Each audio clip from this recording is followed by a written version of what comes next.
Hello everyone. I want to talk today a little bit about how to face our fears. In the middle of this pandemic, obviously there's just a lot to be afraid of. And the Bible has a great deal to say about fear. The most common statement is, do not be afraid.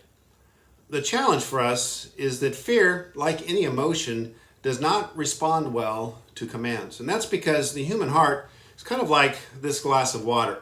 It's always full of something. And if we want to get rid of something in the human heart that is not good, like fear, we can't just pour it out and be done with it. We have to pour something new in order to displace what was already in the heart.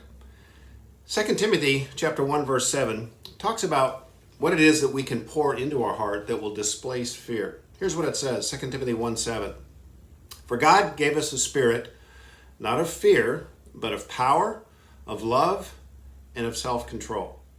Three things that we can pour into our lives, into our hearts, in order to displace the fear. Power, love, and self-control. Here's what those mean practically. First of all, take the next step. That's what the word power means. It simply means the ability to act. In the face of fear, God on the inside gives us the ability, the power, to see and to be able to do the next thing, to take the next step. And as we start working on that next step, our fear begins to lift. Fear occurs whenever we look into the future, into the dark unknown, and we wonder and we don't know what's going to come our way. Now, we'd like God to lift our fear by shining a light onto the future and showing us exactly what's going to happen. But God doesn't do that.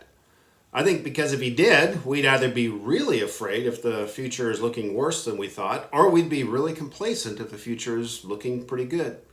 So instead of shining the light on the future to dispel fear, God shines his light on our feet and shows us the very next step we can take and gives us the power to take that step.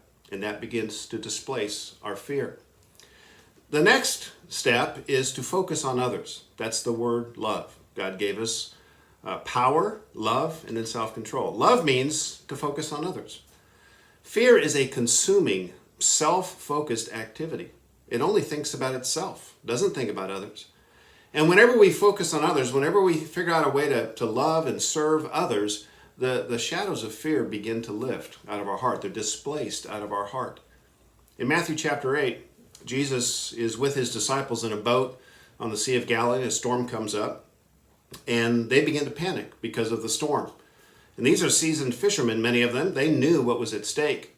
And Jesus remained uninvolved. Actually, at first he was asleep, and then he just remained uninvolved until they asked for his help. And I think this is, in some ways, a picture of what it's like whenever we're selfish. God is there. He's right with us. He's in the boat. Whatever we're afraid of, he's with us. But he's not involved because, well, we haven't asked him, and we're being selfish.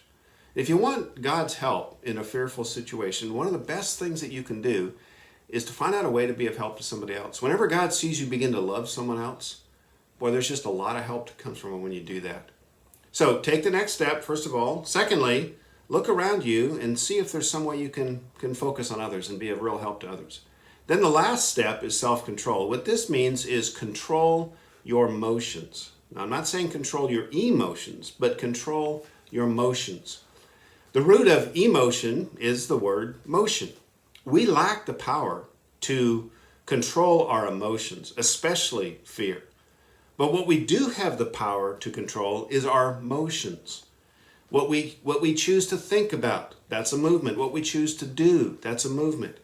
We can choose those things. And it's when we focus on our motions rather than our emotions that actually our emotions begin to follow. That's what the prefix E means, is they follow our motions.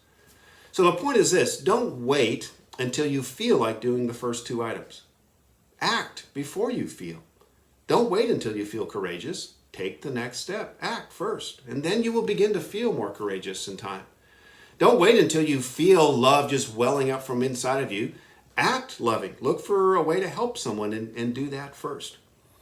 I've got a poster hanging here in my office. Actually, it's right on the wall right here, of Rembrandt's painting of Jesus in the boat.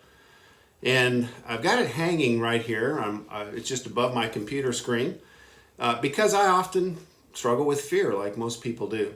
And as I look at that painting of Jesus in the boat with his disciples, it reminds me I'm not alone. God is with me in whatever storm I'm facing, and in this storm.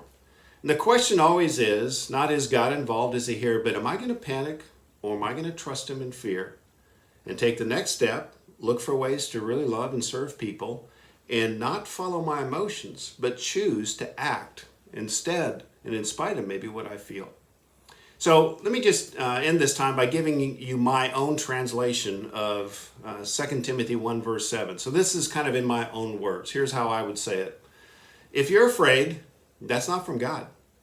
He is with you right now, giving you the power to take the next step and to be a real help to someone around you. So do that rather than let your fear consume you. I'll be praying for you this week as we all battle our fears.